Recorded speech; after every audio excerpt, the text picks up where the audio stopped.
Welcome to the webinar Resourcing Libraries to EU, a cooperation partnership supported in the framework of Erasmus Plus program between Public Libraries 2030, EBLIDA and PiNA.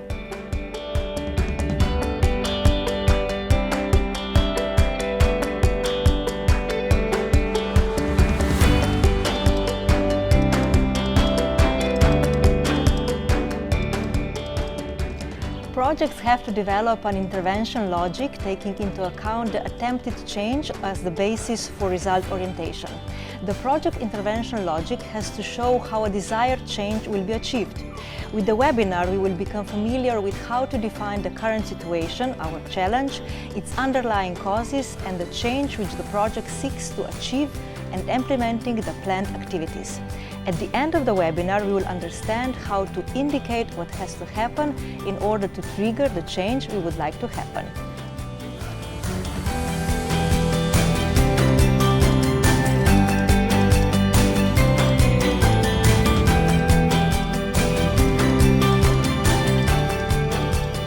Hello, Kaya and Maya. Welcome to our webinar. Hello. Let's start with the first question. Maya, how does project management work? Yeah, project management usually works in three phases, I would say. First is the preparation, of course, implementation, and then in the end, evaluation. And afterwards, of course, we are monitoring still the impact of the project, but the basic logic, it's always like that we need to have an idea, which we are putting then into intervention logic, as mentioned. We think about what to do, when to do it, how to do it, with whom to do it. And then, of course, as well, to whom we are spreading the results, who are we achieving with, and in the end, as well, like what will be the outcomes of the projects. Let's say a few words about the partnership. How do you structure the partnership? Partnership is one of the crucial points always in the projects, because it's important first to find somebody who can kind of complement what you are doing, bringing some new knowledge, maybe sometimes the good practices that they already have. And it's really important to think like how the whole partnership is actually, let's say, complementing each other basically, so that everybody brings something to the final puzzle. So it's crucial to really first find, if we are doing international projects, partners who are doing something interesting on the similar topics, of course, that we are working on. And then when we are thinking national-wise, it's very important to have people on board who can bring, let's say, rather the stakeholders that can help us to improve the situation that it's happening right now. If we want to change, for example, legal frameworks, then of course we need to have decision makers on board. If we want to implement educational programs and we are a library, then for sure it's very important to connect with schools, different non-governmental organizations, and all the people that we think can bring the added value. And in this process, how do you use the project management tools? Project management tools there is a lot of different project management tools. Also in the phase of digitalization, we have received so many as well frameworks that we can use, such as Trello, for example, Asana, Zoho, a lot of really exceptional tools that can help us to follow the structure and what we actually said that we will implement in the projects. But I think it always comes down to a very good Gantt chart, which is a basic table with the division of the months in which the project is happening, the tasks we need to implement, and then we follow what we have promised. But yeah, it's important to find the tools that are working for us. So don't put too much burden on yourself with discovering something new, which will of course bring you more work. But find something that really works for you, because this is the crucial thing as well to smooth implementation of the projects. You told us some useful tools that we can use, but who can also support us in the project? Always more experienced organizations. So as we often said as well in the first two webinars, it's really important to find somebody who already has a good practice of successful European projects. So use the networks that you have among your regional libraries, among your national libraries, frameworks, because this is really important that we can get let's say first hand experiences in how it went and like who you started to structure the project with. And then of course, like it doesn't matter which program we are using for the financing, there is always like rather a national agency who is supporting these processes, so like counseling on how to structure the projects. You always have as well like info centers that can help you, or also like as it's in our case, we are for example a regional hub as well to develop, to help develop some of the projects for different organizations, so also this kind of structures could be helpful for you. But as you know, in this project Resourcing Libraries to EU, we also have the individual mentoring and the group coachings that you can always use in the next 2 years at least. So there are a lot of possibilities how to get the support, but how can we get the most of the support? Can you give us some advice? Yeah, the most of the support, like I think as I said, like maybe start with us, because now you really have the opportunity, because their whole project was basically dedicated to this, that like we are opening the doors for libraries to the European programs, and that's why I think it's really important to to use this opportunity, so for the individual counseling and to use the networks that are now existing as well, because we are through the different events and through these online experiences as well, connecting different libraries in order to create the projects together. So yeah, turn to us. Thank you, Maya. We learned the basic of project management framework, got familiar with possible tools we can use, and broaden our horizons about the support we can have during the process. Remember, define the structure, find tools you feel good using, and be open for support.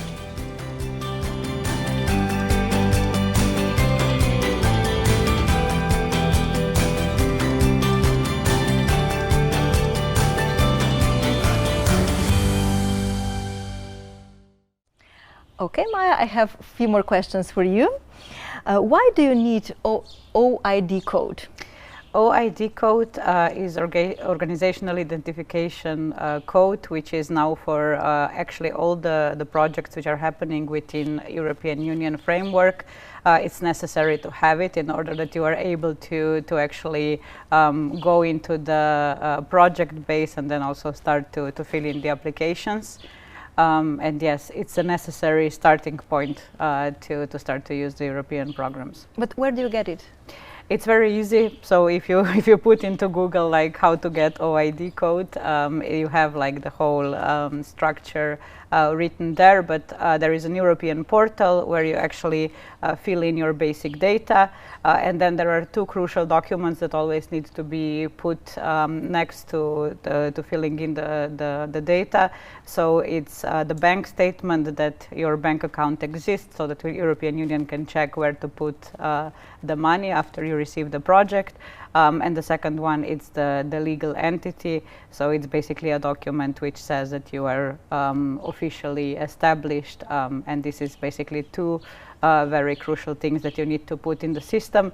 And then also like through the years, when you are already like, let's say, the entity who is applying for projects more frequently, you every year update this with the final accounts, just that they always see, especially if you are asking for funding which are exceeding the 60,000 euros, which is sort of like the financial border to get more money. They just need to be aware that like you have enough funds on your account that you can actually deal with bigger amounts of money as well. Thank you for the information.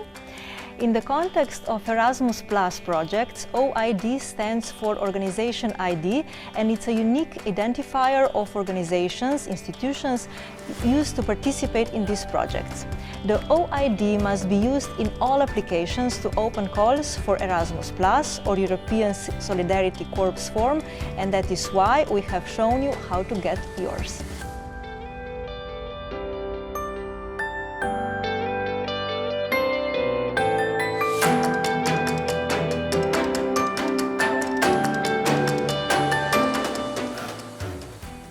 Kaya, now I have some questions for you. Oh, I thought only Maya will speak.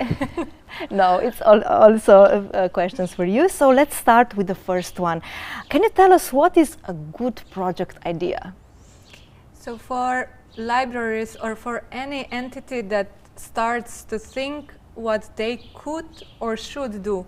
So a good idea is something that while you're working are thinking you would like to have, change, or influence. So it's best to start from what you already are doing. If you're a librarian or working in a library, or if you would like to establish library, there are thoughts or senses that you have what is missing or what is needed. This is always a good start for development of project idea. And usually this idea is good because it comes from you, you're an expert in this field. And so only you can provide what can be improved or what is needed in environment you are working in. And how should the vision and purpose of your organization reflect a project idea? If you want to stay in this organization, probably a lot. But the logic behind it is you like to do things that complement the organization you belong to or organization you work for or an institution. Because if you don't, you might receive grant or get an opportunity to implement the project idea you are basing your work on. And so it's nice that this is always a reflection of everything you are doing. Otherwise, you have to really pay attention because this is not your hobby. So it's something you have to dedicate time and effort to, and you don't want to derail from where you would like to go as organization and maybe where you would like to go personally. It's nice that these two paths are kindly intervened and leaning towards the same aim.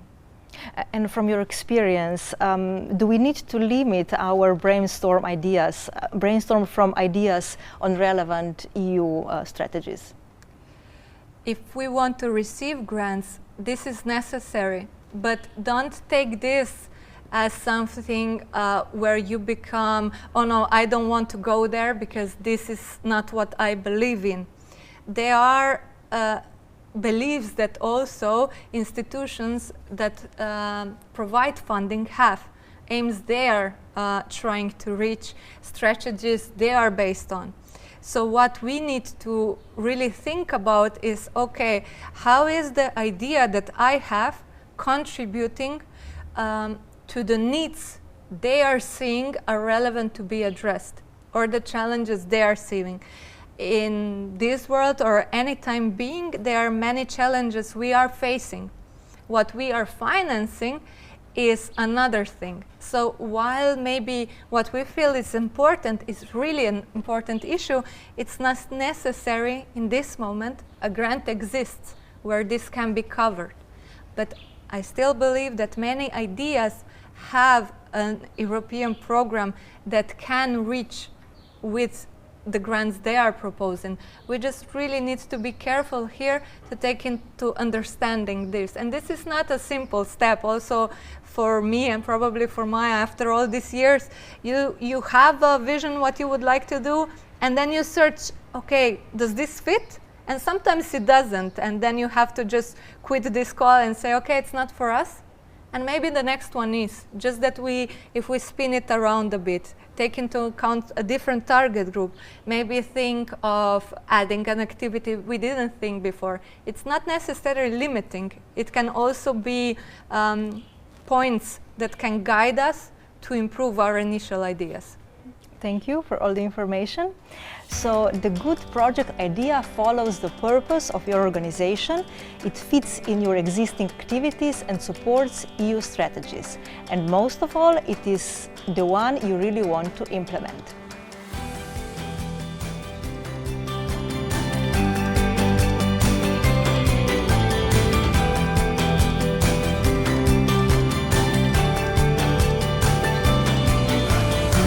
I have some more questions for you.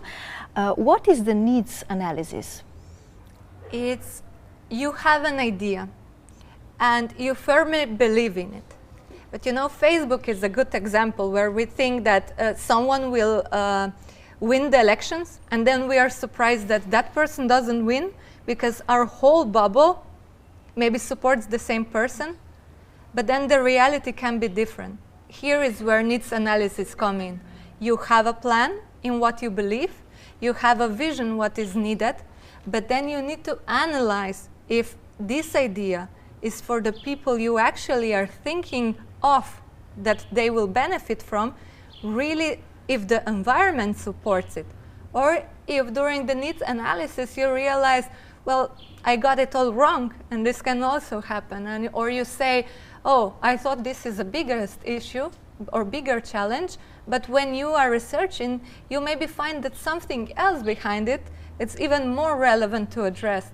So needs analysis is like a check, environmental check, if what you're thinking of doing actually has a, let's say, a value on the market, if I can call it like that. And how do we check if the project fits into our local environment? So there are many ways how we can do that, how we can research, how we can test. Some of the things I've done or we've done over the years is that you can go and talk to key stakeholders. You can list who are the most relevant people in the environment that you should talk to. And you ask them, is that needed? Would you support that? Do you already have something like that? Maybe something exists in the environment. Maybe another NGO is doing it, and you can collaborate together. Maya talked before about partnership. This is how you can find who else works on the same challenge maybe and can be equally frustrated or maybe has an answer. So one way is that you look at stakeholders. The other option is that you just write an email to maybe potential partners that can be and ask them. So to search who is your alliances and who could be. You can check what existing research exists. You can test statistical data and check it. If there's not enough material, you can do research on your own. So there are a lot of possibilities how you can check the reactions of the environment. Sometimes we even we say it action planning, so that we, on public spaces, propose a question or make an intervention of what we would like to do, check how the environment reacts to this, and see if, okay, here is a potential for something more or not. But what about on EU or national level? Again, European Commission and other institutions have a lot of documents, a lot of good practices of white papers, of results presentation, of conferences, of seminars, of groups. A lot of work is already done on specific topic. Our task is in this process to really check what exists. We don't want to repeat ourselves, and we don't want to invent something that has maybe already been tested, checked, that can support us. So we really have to do our homework, and here I think the key is that we don't try to think we have to do everything on our own. There's a small piece in local environment where maybe we will do something pioneering. But in this age, I really think there's a lot of people trying to solve the same issues that we are, and with all the digital abilities, and also the world is shrinking in that way, you know, we can really collaborate and be open to learn also from others and what they've been doing. So I think that's a key for project management, that you are really open to collaborations, to other ideas and things that already exist out there. Maybe to add, national plans and national strategies are also something that can help us, because we can always correspond like with our project idea in how we are fulfilling like rather the national plan or some European strategies, and this always really helps as well to understand the assessors, like how everything is somehow interconnected and interconnected and related together, how we are with the results we want to achieve, solving the problem of like rather regional, national or international level challenges. And also, if we talk maybe about Erasmus+, it already exists a database of project results.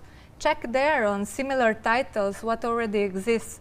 A lot of funding portals have uploaded work that has already been done. So this is also an option where to check and be inspired by. And what about the target groups? How do we test them, and how do we test them what they need actually? First is really to define them. So as a library, you can target everyone, but probably you are not. Are you targeting a young person that will come into library and learn in one corner? Because his needs or her needs are really different to a child that is coming and would like to explore all the books that are there and read on the floor and put everything out, and how you can address his needs or her needs. And or you want to speak about person that needs a really literature that is rare and needs advice on. So you have to know who you are targeting firstly. And when you know who you are targeting, and this, I think it's already a big step that you define that, then it's easier because you visualize this person, this persona, who this could be, and then you start from that. And again, you can make a focus group, you can send a questionnaire as a library maybe to the recipients or to users of your library. You can host an event and just ask this kind of things and hope some will come and tell their things. So yeah, but first you have to really clearly know who you want the recipient of your effort to be. And how do we find and include people who represent target groups? I think this pretty much says what I said. I mean, you can also pay them, but in real, this is also for us always a challenge. We are established institutions, and before some events, I still don't know if people will come or not. And here, I don't know, maybe I would like to share my thought that sometimes 5 people, it's not small amount of people. Maybe it sounds, but if you have 5 bright people, if you have 5 enthusiasts that want to lead something in library or would like to be heard, that's not a small group. So I would say that here your genuinity that you want to change something really comes up front, that you are honest what you want to do and that you are passionate about wanting to do this. Without that, I think people will not respond because we simply have too much stuff in our daily lives to take time for things where we don't see passion or true cause. So I think it starts with really thinking well what you want, and when you know what you want, just to attract the right people. And I think you will, because there's still, no matter what, a lot of people that want to feel like they can contribute. And public libraries, or libraries in general, are the places where we like to be. Maybe you should find like a small niche that it's not explored yet. Yes, or that, of course. Thank you. Project needs analysis is a process of gathering and analyzing information to determine the necessary approach to successfully implement a project. Those are the most important steps. Define the purpose, identify stakeholders, conduct gap analysis, assess available resources, identify risks and constraints, and document findings.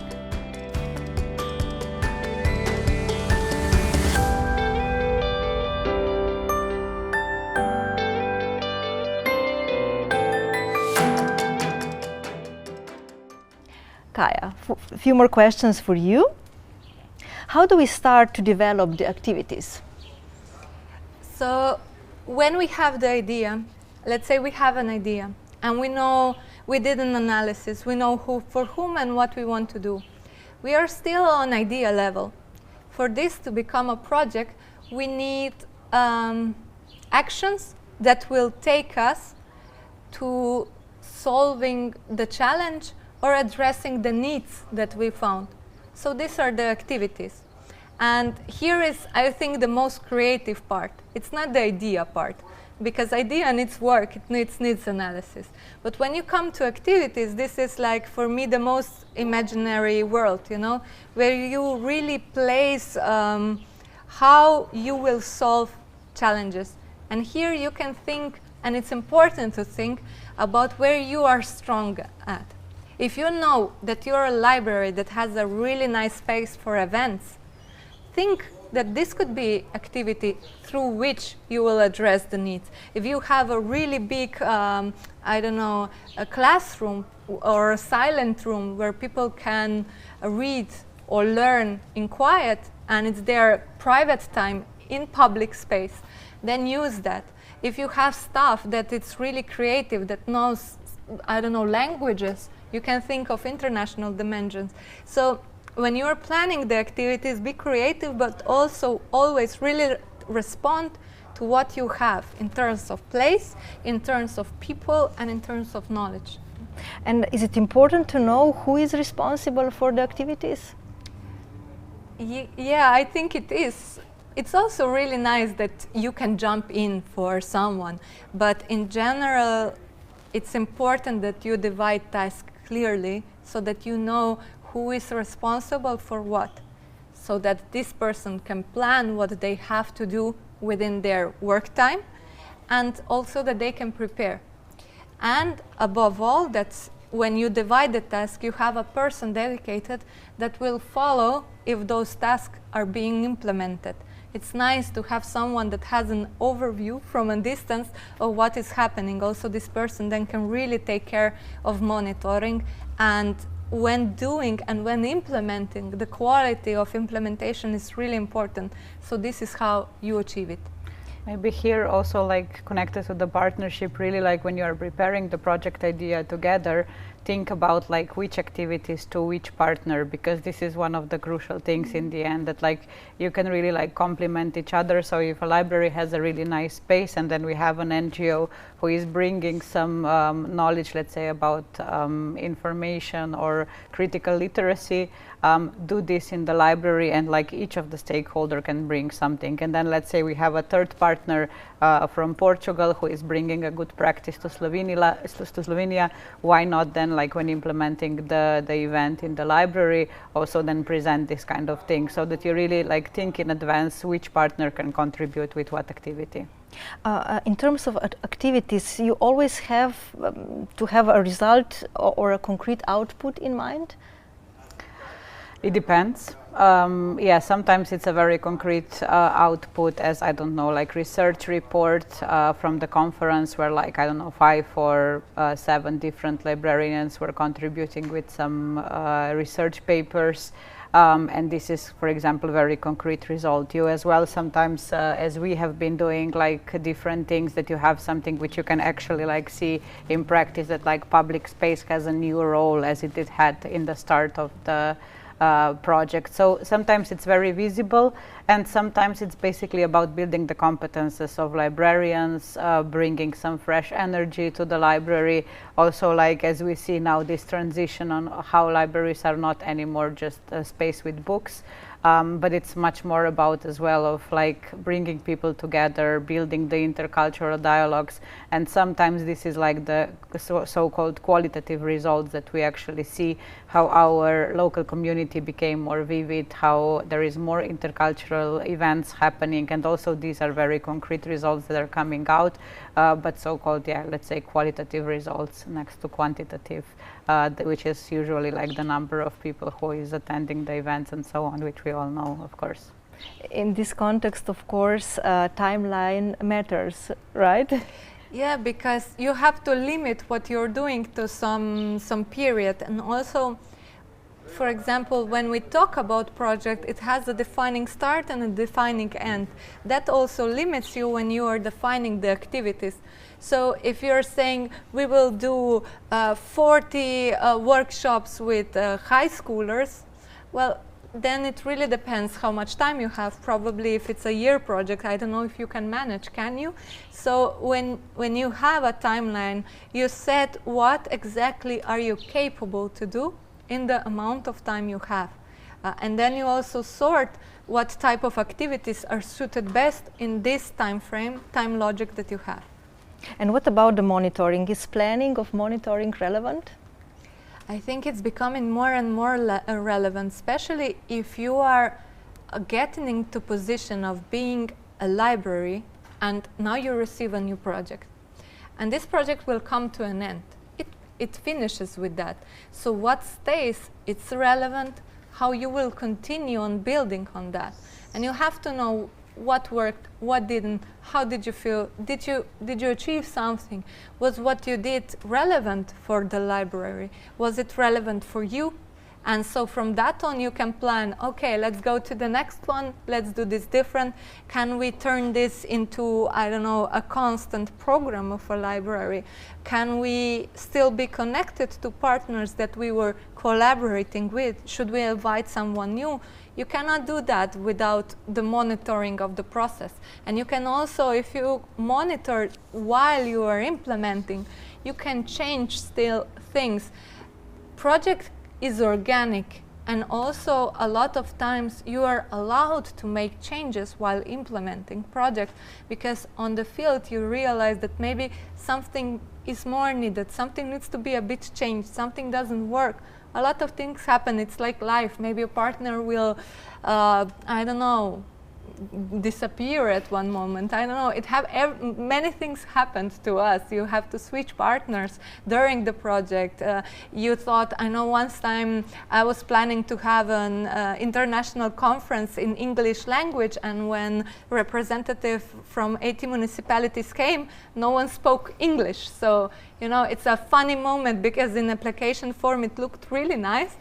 In practice, it meant that I had to go in wood and pick up trees, and then we were building maquettes, because that's the only way, you know, they could function speaking, because they didn't speak the same language. So how do you achieve the same aim when something like this happens? You know, this is why monitor is needed, and maybe if advanced we would check what's the level of knowledge of English.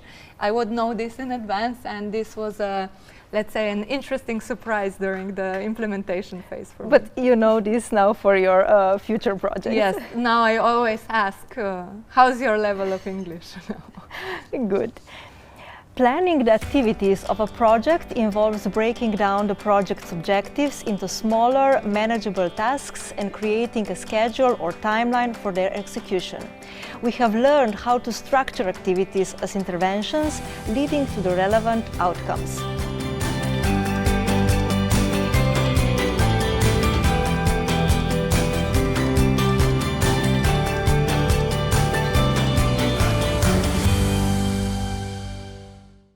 Maya, what are the questions we need to ask ourselves when allocating funds to project activities? Yeah, how much things cost? That's the first and most important question.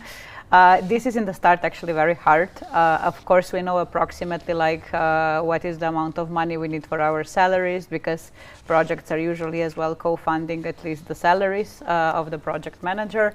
And this is like the most important one, and then we really go into like the division of the activities. So sometimes when we are not sure how much certain things costs, maybe if we want to create a video, we ask like 3 different companies, and yeah, just basically sending them email with saying like how much would this cost if we would co-create this together, and they will give you an estimation price for sure, and then it's easier as well to preview this in the budget allocations.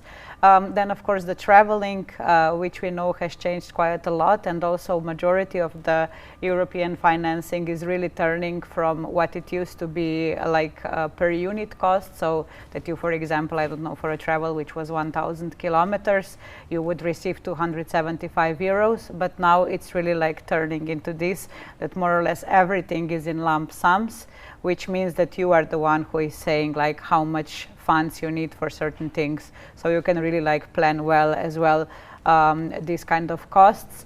It's as well really important to take into consideration the priorities of EU that we have already got to know in the first 2 webinars. So thinking about green traveling, what are the possibilities to use these kind of options.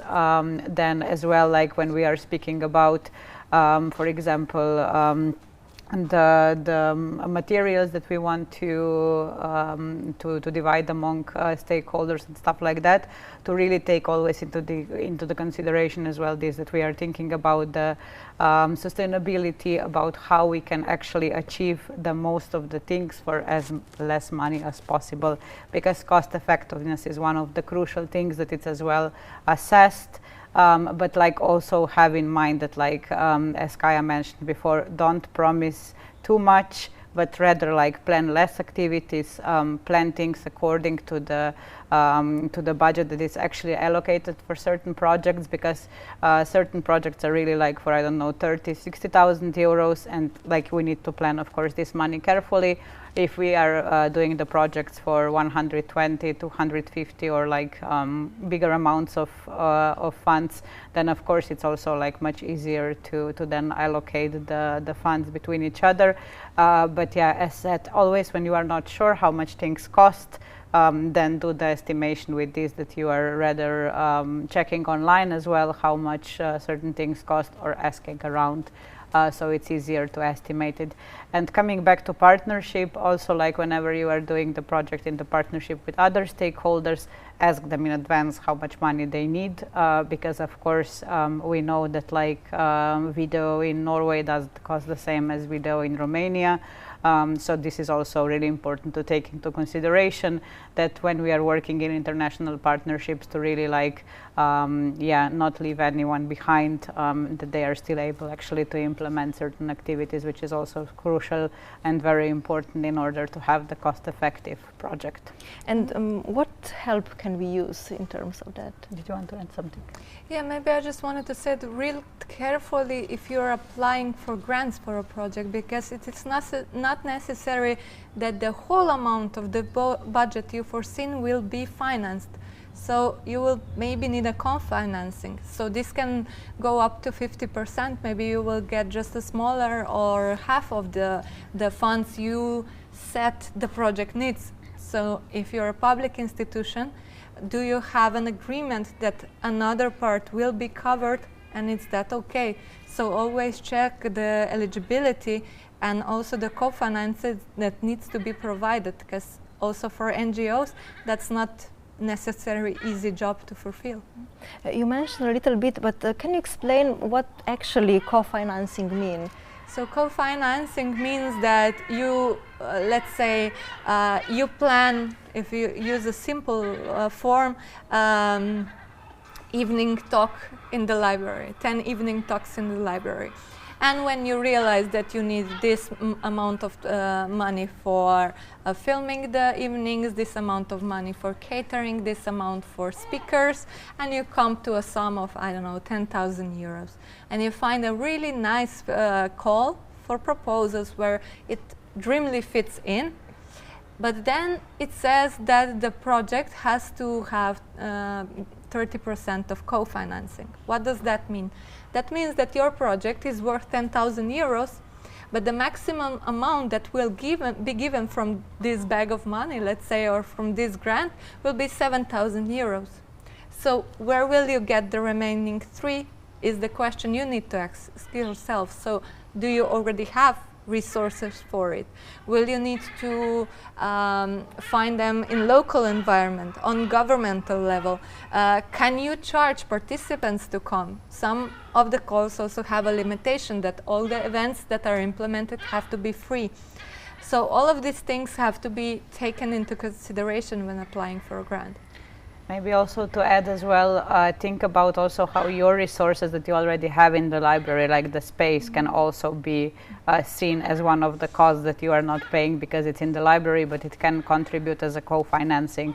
So if you, because a lot of projects are created like this, especially smaller grants, that it can also be offered something which is not exactly like that you add the money to the project, but you can like rather offer a space, offer the work of people who are employed there, or some like other contributions which are actually coming, not in money, but like in other sources. This is very good to keep in mind for making this plan. But are different projects related to different budget constraints? Yes, that's why it's really important always to read the open calls very carefully.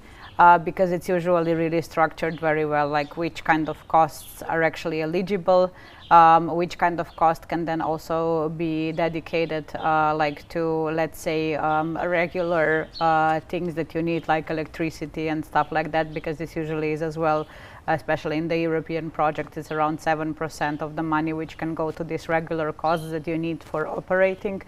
That's exactly what Kaya has said before. It's really important to read the open calls very carefully, because they are saying like whether they are covering the costs of the work, whether they are covering the costs of implementing the activities, traveling costs, and different things that you need in order to be able to implement the activities, and where it's as well like maybe rather it's a co-financing that needs to be implemented or some other means in order to be able to implement the whole project.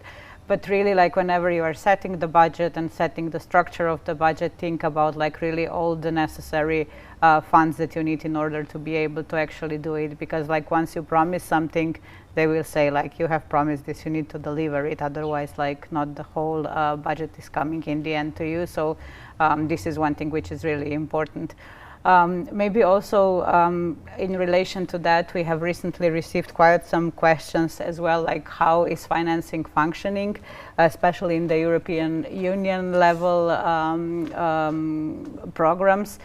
Usually you get funds in advance, so when you get the information that your project has been approved, it's like sometimes it's 40, sometimes it's 60, sometimes it's 80% of the budget that you already receive in advance, so you are actually able to implement all of the activities, and then 20% it's always coming after you put the final report in, and they are of course like approving that checking that you have done everything that you have promised, and this is like how the whole budget then comes to you.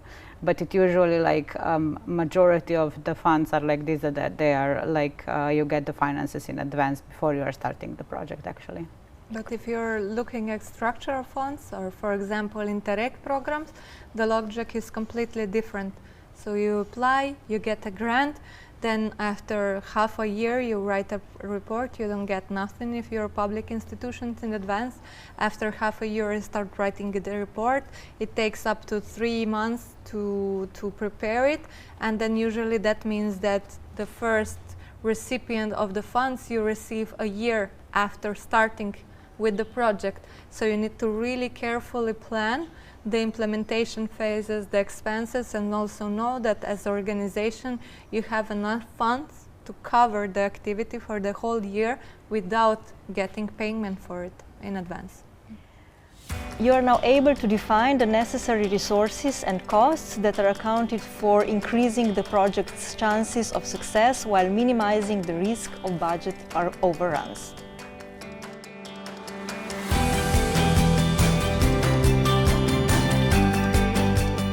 Thank you for your attention, and we wish you good luck with the implementation of your projects.